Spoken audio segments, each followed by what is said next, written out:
8:36 de la mañana, estamos en vivo. Esto es Buenos Días por VPI TV, 9:36 hora de Venezuela. ¿Qué proponen los candidatos presidenciales de Ecuador, Daniel Noboa y Luisa González, para la comunidad de migrantes venezolanos que hacen vida en ese país? Hoy nos acompaña el doctor Osvaldo Landa. Él es vicepresidente de Haciendo Panas, una ONG venezolana dedicada a promover la integración social de los migrantes venezolanos en Ecuador. Gracias por estar con nosotros, Osvaldo. Bienvenido. Muchísimas gracias a ustedes, Marjorie, por la invitación y qué gusto poder acompañarles el día de hoy. Quisiera que compartieras con nuestra audiencia cómo se ha dado la integración de los migrantes venezolanos en Ecuador y qué proponen ambos candidatos presidenciales para los migrantes en ese país. Bueno, los migrantes en Ecuador, venezolanos específicamente, como conocemos, hemos tenido distintas fases migratorias y durante todas estas fases migratorias han pasado algunos gobiernos, ¿no? Durante los distintos gobiernos han habido distintas oportunidades también de regularización. Sin embargo, el último periodo presidencial que tuvimos, que realmente comenzó en noviembre del 2023, recordando que el presidente Daniel Noboa tomó el mando o tomó la presidencia posterior a que se diluyera la Asamblea Nacional del antiguo presidente Lasso. Realmente durante un año y medio no era mucho lo que él podía hacer, y de por sí, desde el inicio de su campaña en aquel momento, él comentó que su enfoque iba a ser la seguridad, ¿no? Sin embargo, durante este periodo, en agosto del año pasado, salió un decreto, que es el decreto 370, el cual permitió la regularización de los venezolanos en el Ecuador, que fue la continuación de una visa que ya existía para nuestra comunidad y era la VIRTE 2. A través de esa visa, obviamente, muchísimos venezolanos pudieron acceder a una regularización para, evidentemente, seguir su vida en el Ecuador, ¿no? Ecuador nos ha abierto las puertas de una manera bastante bonita y hemos podido tener acceso a distintas oportunidades, ¿no? Sin embargo, evidentemente hay muchísimas aristas que hay que seguir revisando porque todavía nos falta muchísimo más que trabajar. Claro, me gustaría que habláramos de eso, la percepción que ha tenido la comunidad migrante venezolana de cómo los ha tratado con las medidas Daniel Noboa, quien esperaba pues su reelección inmediata, pero ahora van a una segunda vuelta y también aparece en el panorama Luisa González. ¿Qué propone cada uno? Bueno, realmente dentro de los planes de gobierno de ambos candidatos no existe o no se ha visto, no se ha vislumbrado realmente nada enfocado en cuanto a la migración venezolana, ¿no? Recordemos que ya el presidente Daniel Noboa tuvo una primera fase de una continuación, de una regularización. Él se ha mostrado bastante abierto, pero dentro de su campaña no hubo nada específicamente hacia la migración venezolana, más allá del reconocimiento, evidentemente, del presidente electo Edmundo González, a diferencia de la candidata Luisa González, que es apoyada por el Partido Revolución Ciudadana, que como sabemos es un partido correísta. Ellos realmente no han establecido una posición con respecto al reconocimiento del presidente Edmundo González, y dentro de su plan de trabajo o su plan de gobierno tampoco se encuentra nada enfocado en los migrantes. Hay que recordar también que hace poco, ya a puertas de las elecciones, comenzó a correr un fake news con respecto a el decreto 370, cómo lo tergiversaron, por así decirlo, y salió una imagen de Daniel Noboa con el presidente Edmundo González, donde hablaban que aproximadamente 1.800 migrantes venezolanos se iban a poder regularizar, que iban a haber bonos mensuales económicos, que iban a haber acceso a universidades, que iban a haber facilidades para vivienda. Esto fue totalmente falso, y lo que se está viendo desde el punto de vista político es que esto realmente fue una campaña para tratar de desprestigiar al candidato Daniel Noboa. Sin embargo, ninguno de los dos ha hecho ningún comentario cómo va a abordar la crisis migratoria, y lo que sí es que Luisa González, durante los procesos de debate, hizo mucho énfasis cuando se le preguntaba sobre migración, era en abordar temas de seguridad y en reforzar la seguridad. Eh, Realmente el mensaje por su parte creo que está bastante implícito, a pesar de que no se ha demostrado que la migración venezolana haya aumentado los índices de inseguridad en el país. ¿Cuán grande es la comunidad venezolana que ya está regularizada en Ecuador y qué porcentaje de ellos votan? Bueno, aproximadamente se hablaba que en el Ecuador habían 450.000 venezolanos. Sin embargo, evidentemente durante los últimos meses y los últimos años, de hecho, se ha visto que esta población ha ido disminuyendo. Aproximadamente quedan unos 270.000 venezolanos en el Ecuador. Perdón, de los 450.000, aproximadamente 270.000 se encuentran regulares, y la población votante realmente no es una cifra que se conozca mucho, pero sí aporta o da un buen aporte al voto, ¿no? ¿Por qué consideras que no se ha hablado, digamos, con contundencia sobre los resultados electorales en Venezuela o sobre las necesidades de la población migrante? Quisiera que habláramos acerca de eso. ¿Qué tan fácil es poder acceder a un estatus regular, a la posibilidad de trabajar con los permisos necesarios? Bueno, ¿qué sucede? Para poder regularizarse en el Ecuador, evidentemente existen distintos requisitos. Entre ellos está, obviamente, tener un pasaporte vigente, lo cual para muchos venezolanos es sumamente difícil. Primero por los costos, segundo porque no tenemos un consulado acá en el Ecuador. Desde que hubo el conflicto con la Embajada de México, entre México y Ecuador, Venezuela decidió retirar su personal diplomático, y bueno, no había diplomático, sino su personal consular, y eso obviamente ha hecho de que muchos venezolanos no tengan acceso a ciertos documentos que son necesarios, ¿no? Este último proceso de regularización era una continuación de uno previo que ya existía, es decir, la persona tuvo que haber entrado al país previo a una fecha establecida, haber realizado un censo migratorio previo, y todas las personas que estuvieron posterior a eso no tienen la posibilidad de regularizarse a menos que sea a través de una visa de trabajo o algunas otras de las visas que tiene el gobierno o el Estado ecuatoriano disponibles, ¿no?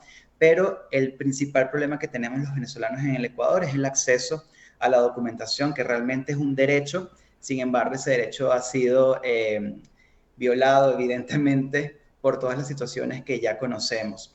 Ahora, el reconocimiento o hablar de los resultados electorales en Venezuela es un tema bastante álgido, sobre todo por temas políticos, ¿no? Ya conocemos que la candidata Luisa González no ha establecido una posición con respecto a el reconocimiento de las elecciones en Venezuela.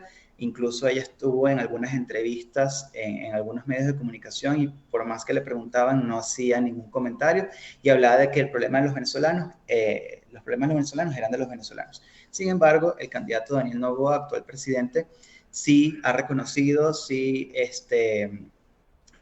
incluso recibió al presidente Edmundo González acá en el Ecuador, y ha sido bastante contundente en cuanto a su posición en el reconocimiento de Edmundo González y el desconocimiento de Nicolás Maduro, así como el desconocimiento de los resultados que pronunció el CNE en Venezuela.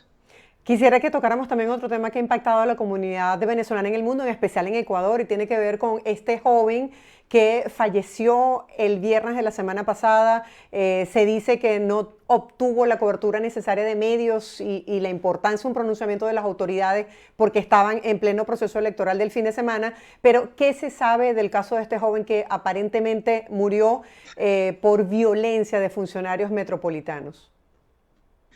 Bueno, sí fue un tema que a la comunidad venezolana nos llenó de muchísima tristeza y sobre todo de indignación, sobre todo por la forma, ¿no? Jorman era un chico de 21 años, 22 años, trabajador, tenía toda su documentación en regla, un chico súper responsable, así lo describe su familia, y lamentablemente eh, policías municipales de Guayaquil lo atacaron, le cayeron a golpes, y bueno, lo que se conoce es que ingresó a una casa de salud y ya sin signos vitales, ¿no? La familia realmente, nosotros hemos estado, las distintas organizaciones, tanto sociales como políticas, hemos estado tratando de estar en contacto con sus familiares, quienes se encuentran súper tristes, evidentemente, consternados y tocados por la situación.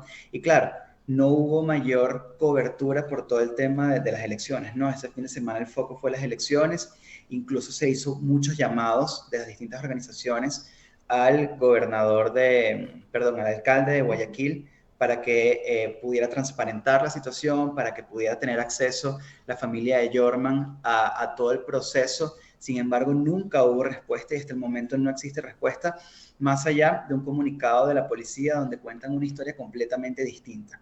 Sin embargo, es importantísimo que la comunidad venezolana de Ecuador y la familia de Jorman sepan que no nos vamos a quedar tranquilos, no nos vamos a quedar callados y vamos a seguir buscando que la información salga a la luz y transparentar cuál fue la situación que se vivió ese día para buscar justicia, evidentemente, que es lo único que ya podemos hacer, lamentablemente. Y es que además varios venezolanos y varios ciudadanos que estaban presentes al momento de esta agresión física descomunal, según señalan los testigos, compartieron el video o los videos que se hicieron virales.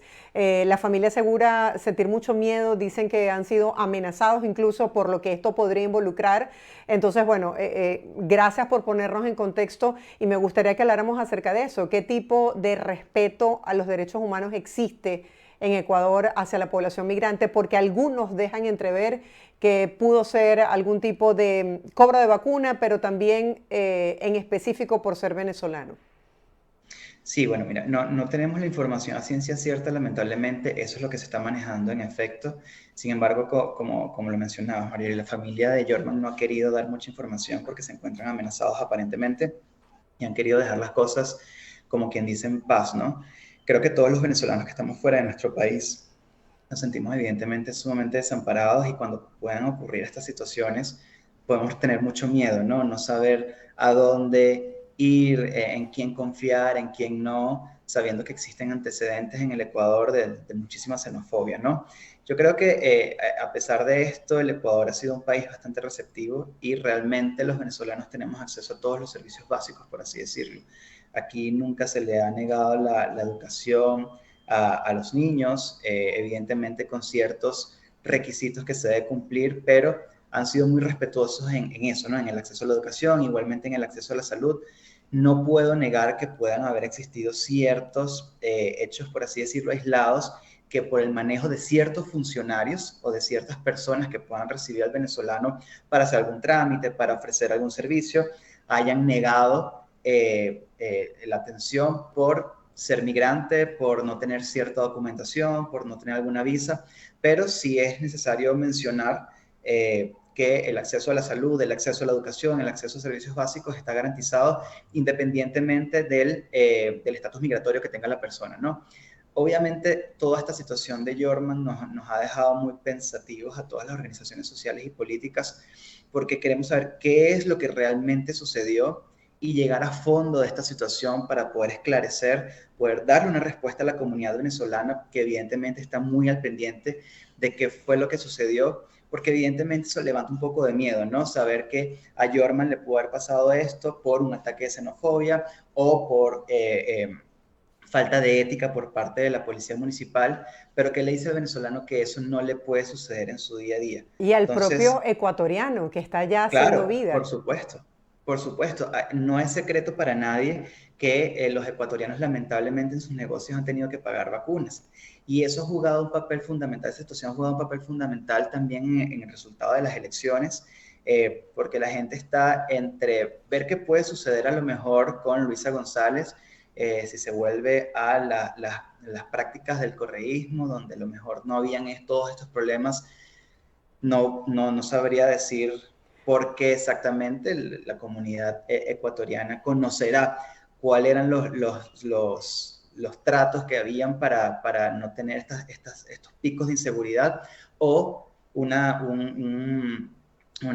sensación de inseguridad durante el gobierno de Daniel Noboa, donde habían secuestros, donde hay carros bomba, donde hay que pagar vacuna. Sin embargo, todo eso hay que ponerlo en una balanza y ver si se vuelve en el Ecuador a las prácticas del correísmo, que como sabemos es aliado del régimen de Nicolás Maduro, o mantenerse con el gobierno de Daniel Noboa, que ha tenido sus falencias. Sin embargo, yo creo que es una decisión que hay que tomar y hay que tomarla pronto porque ya para abril se espera la segunda ronda de las elecciones. Bueno, esperemos que este caso no quede bajo la impunidad. Gracias, Osvaldo, por acompañarnos el día de hoy y compartir con nuestra audiencia este trabajo que ustedes vienen realizando desde la ONG Haciendo Panas, un nombre muy propio, ¿no?, que nos identifica a nosotros los venezolanos. Gracias por estar aquí. Feliz día. A ti, muchísimas gracias a todos y que pasen feliz día. Nosotros hacemos hasta ahora una breve pausa comercial, no se aparten. A regreso mucho más de Buenos Días por VPI TV. Ya regresamos.